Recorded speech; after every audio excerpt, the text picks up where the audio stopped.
예, 명절 잘 보내셨나요? 예, 이번 연휴는 가족들과 함께 보내는 시간이 길었던 시간이었습니다. 그래서 참 행복했던 시간이셨죠? 네, 표정이 좋지 않은 분들도 계신 것 같은데 미운 정, 고운 정 다 정입니다. 할렐루야. 네, 명절의 피로감이 아직 가시지 않은 것 같아서 가볍게 제가 우리 은퇴 권사님들이 좋아하시는 아재 개그를 하나 준비를 했습니다. 맞추시는 분들께는 제가 카페나임에서 맛있는 커피를 한 잔 사드리도록 하겠습니다. 성경에는 여성의 이름으로 지어진 책 3권이 있습니다. 에스더, 룻기, 또 한 가지가 무엇일까요? 예? 오혁진 지사님 손을 안 들고 바로 이렇게 답을 말씀해 주셔서 뭐라고요? 민수기요? 네, 정답입니다. 민수기, 예, 민수가 네, 네, 그렇습니다. 네. 이번엔 조금 안타까운 얘기를 해볼까 합니다. 최근에 제가 기독교 뉴스를 보면서 좀 깜짝 놀랐던 기사를 보았습니다. 무엇이냐면 기독교인이라면 무속과는 거리가 멀다고 생각을 하잖아요. 근데 최근 조사에 의하면 최근 3년간 기독교인이 무속을 이용한 횟수가 일반인들과 거의 비슷하게 나왔다고 합니다. 최근 뉴스입니다.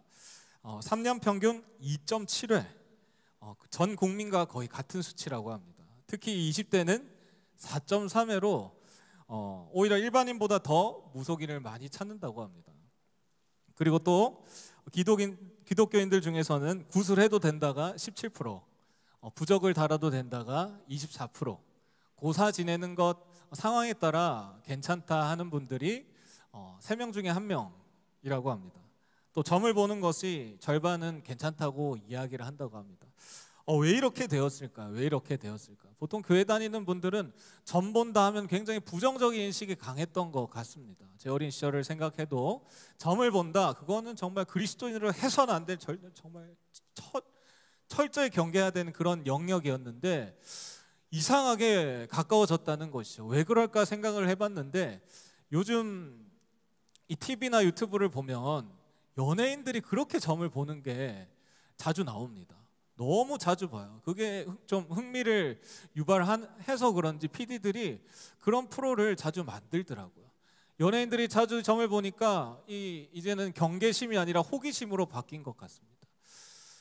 조사 결과에 의하면 왜 그렇게 무속을 가까이 하나 실질적인 이유는 조급함 때문이라고 합니다. 조급함.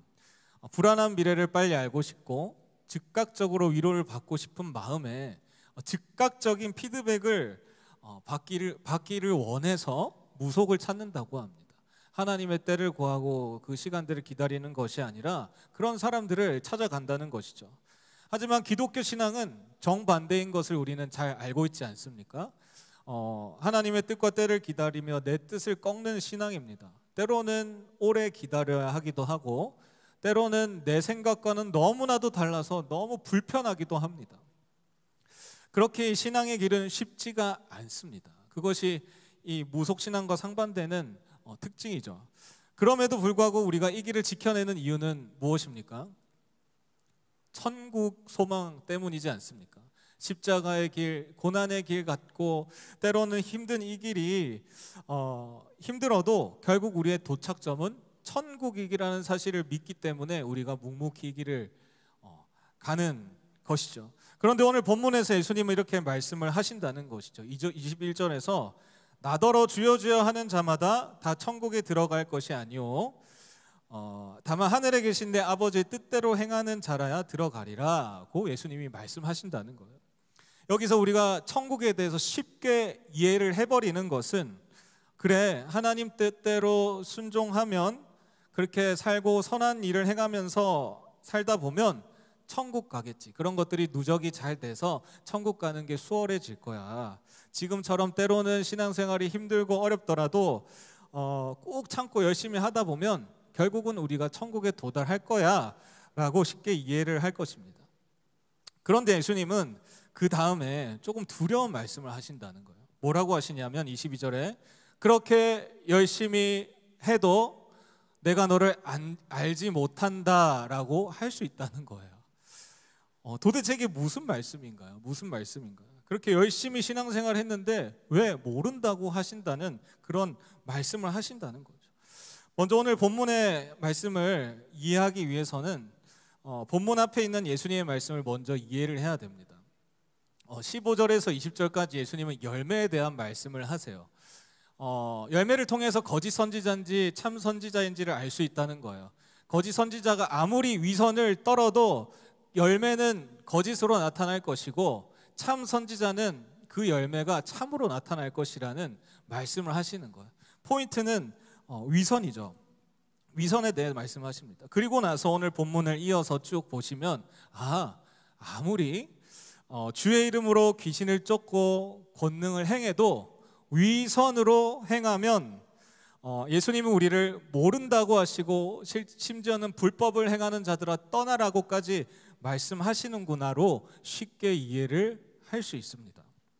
그런데 문제는 이 말씀을 액면가 그대로 이해하기는 쉬운데 잘 생각해 보면 너무나도 두려운 말씀이라는 거예요.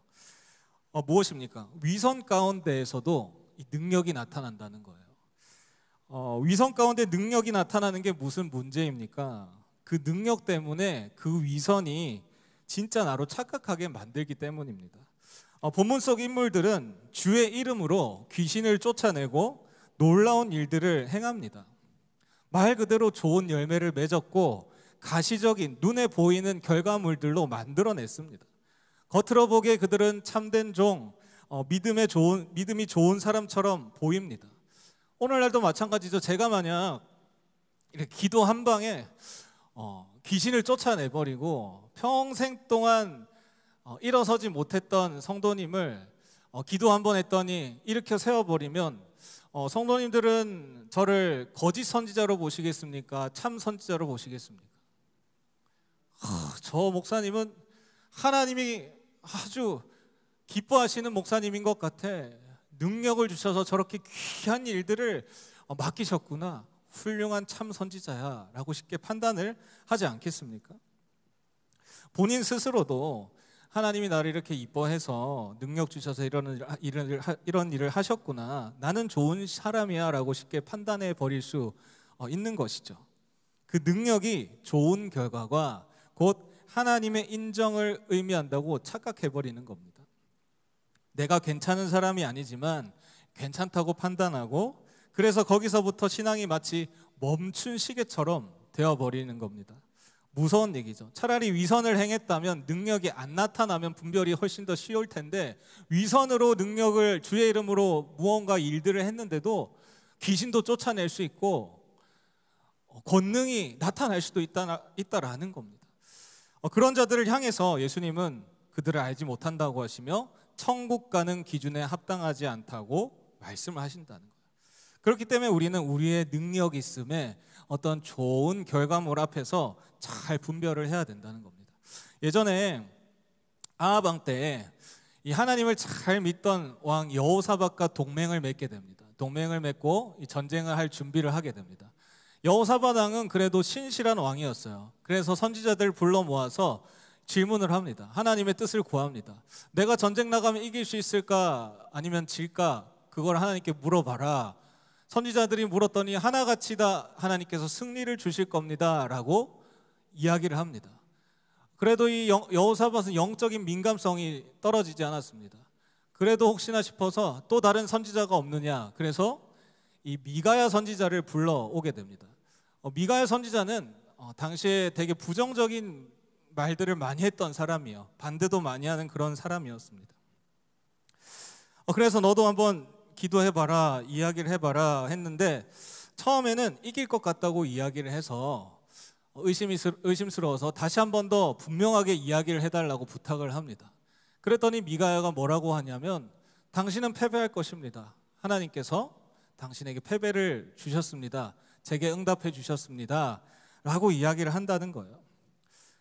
근데 곁에서 그 소리를 들었던 이 시드기야가 화가 나서 미가야의 뺨을 쳐버립니다.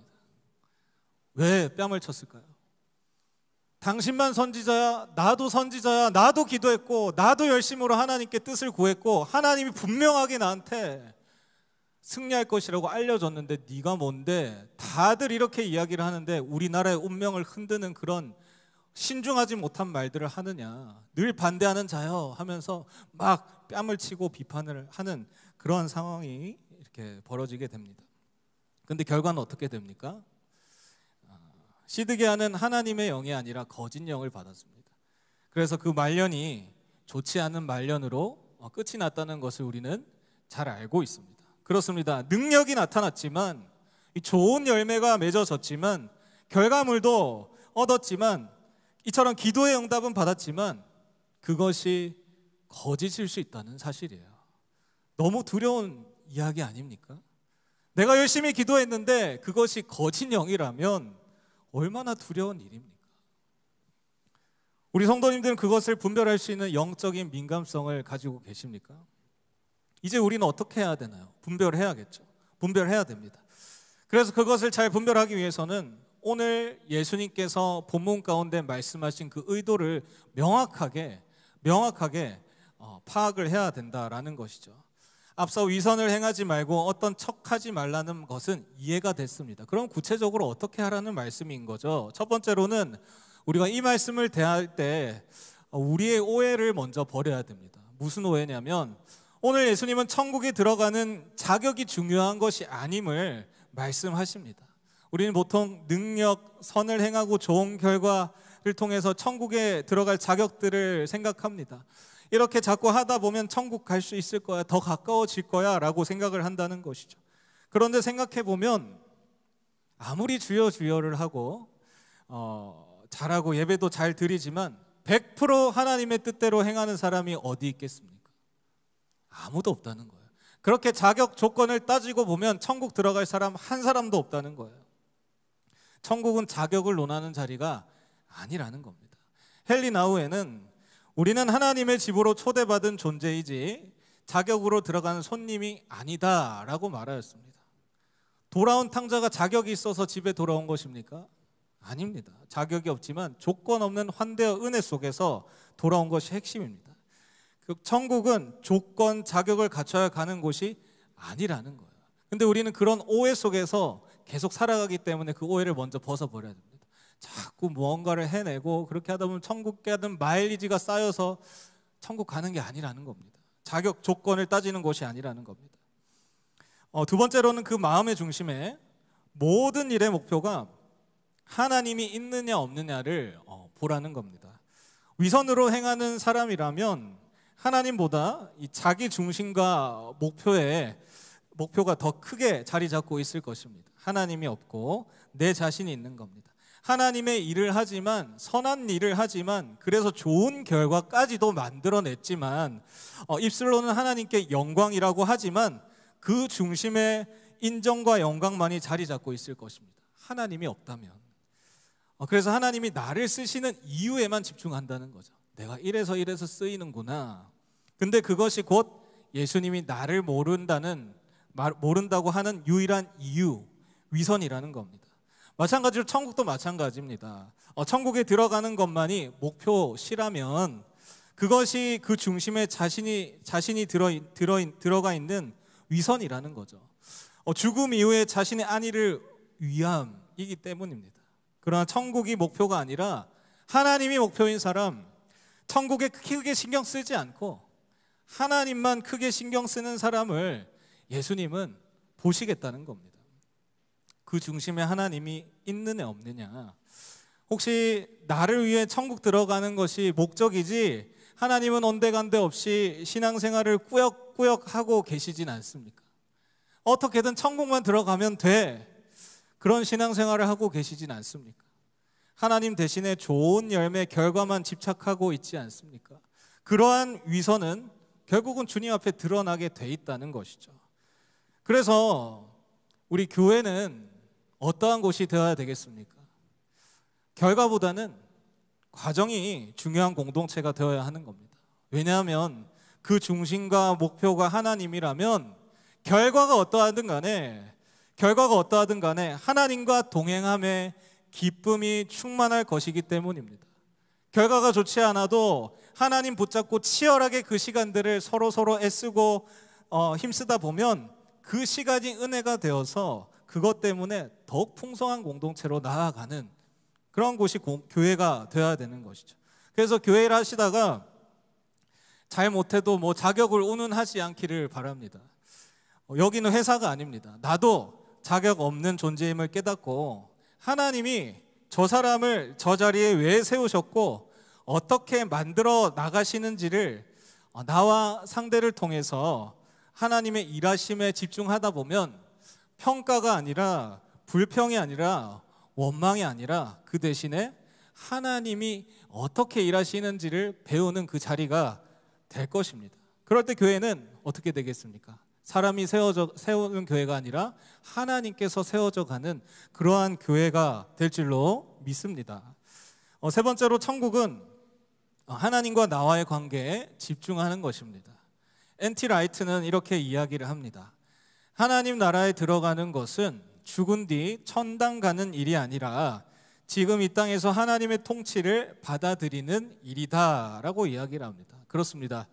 이 죽은 후에 천국 가서 하나님과 관계 맺는 것이 아니라 지금도 살아서 역사하시고 함께 하시는 그 하나님의 통치 하에 그러한 하나님과 호흡하고 관계 속에서 동행하는 것, 거기서부터 하나님 나라 천국이 시작됨을 깨달아야 된다라는 겁니다. 이 땅에서 하나님과 동행함이 기쁘지 않은데 천국 가서 영원히 하나님과 함께 살아야 되는데 그 일들이 기쁠 수 있겠습니까? 이 땅에서 하나님이 기쁘지 않은데 거기 가서 기쁘지 않으면 그것이 과연 천국이 될 수 있을까요? 그렇기 때문에 바로 지금 그 하나님과의 관계에 집중하라는 것이죠. 중세시대의 영성의 특징은 일상성이었습니다. 수도원에서는 폐쇄된 영성을 이렇게 추구했죠. 갇혀서 뭔가 금욕하고 하지 말라 하고 이렇게 꾹꾹 참아내면서 쥐어 짜내는 그런 영성들을 많이 했습니다. 근데 중세시대 때는 이렇게 일상 속에서 이 신앙생활을 하는 것들을 추구하였습니다.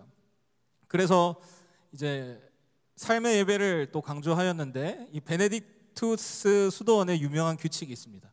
기도하고 일하라, 오라 엣 라보라 라고 하는데 즉 기도하는 것과 일하는 것이 다르지 않다라는 의미입니다. 그래서 수도사들에게 노동은 단순한 생계 수단이 아니라 하나님께 예배드리는 그런 행위였던 것이죠.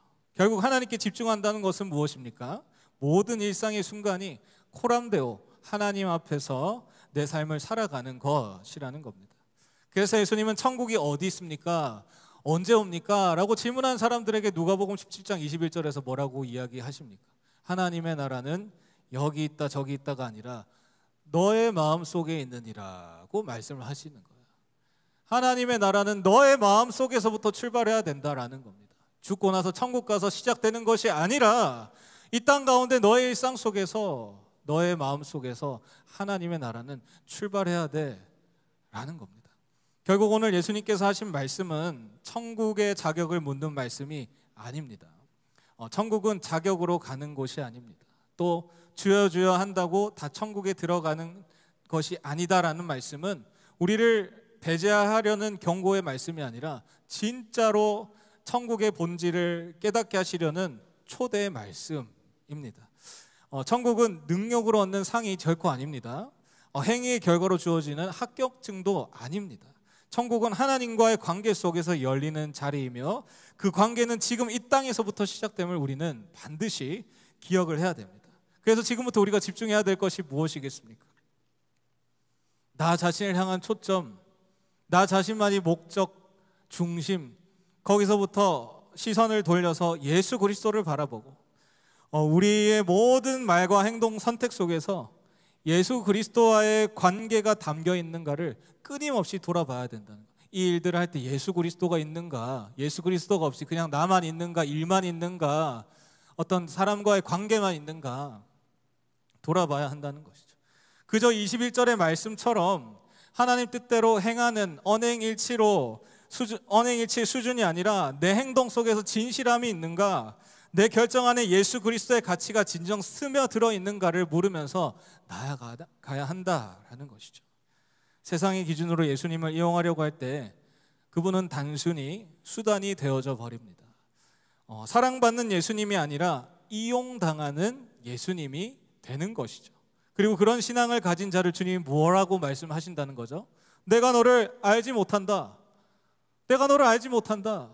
주님, 저 열심히 했는데요, 새벽부터 수요일 금요일 한 번도 안 빠지고 교회도 한 번도 안 빠지고 다 나갔는데요, 날씨 좋을 때도 교회 나가고 뭐 있으면 다 열심히 모임도 참여하고 적극적으로 앞에 나가서 이렇게 저렇게 했는데 모르신다고요? 그래, 알지 못한다라고 하신다는 거예요. 그 마음에 예수 그리스도가 없습니다. 예수님을 그저 수단으로 이용하고 나의 인정과 영광을 위해서 한다면 우리는 알지 못하는 존재가 된다는 것이죠. 하지만 반대로 예수님을 사랑하는 자, 그 마음이 진실된 자를 주님은 내가 너를 안다라고 기억을 하신다는 겁니다. 사랑하는 성도님들, 우리의 신앙이 예수님을 이용하는 믿음이 아니라 예수님을 사랑하는 관계로 서기를 바랍니다. 그래야 정말 마지막 날 천국 문 앞에서 주님께서 누구야? 이리 와라. 내가 너를 안다. 그 음성을 들을 수 있기를 간절히 축원합니다. 이 땅에서부터 하나님 나라를 살아가는 사람, 그래서 천국에 이르러서는 그곳이 전혀 낯설지 않는 겁니다. 이 땅에서부터 내 마음속에서부터 천국을 이미 시작해 왔기 때문에 천국 가서도 낯설지 않고 내가 평상시에 살아왔던 곳처럼, 너무나도 익숙한 곳처럼 그런 곳이 되어져 버릴 수 있는 저와 우리 성도님들 되기를 주님의 이름으로 축복합니다. 오늘도 하나님의 나라의 삶을 지금부터 살아내는 우리 모두가 되기를 소망합니다. 아멘. 이제 함께 찬양하고 기도하도록 하겠습니다. 주만 바라볼지라 찬양하고 기도하겠습니다.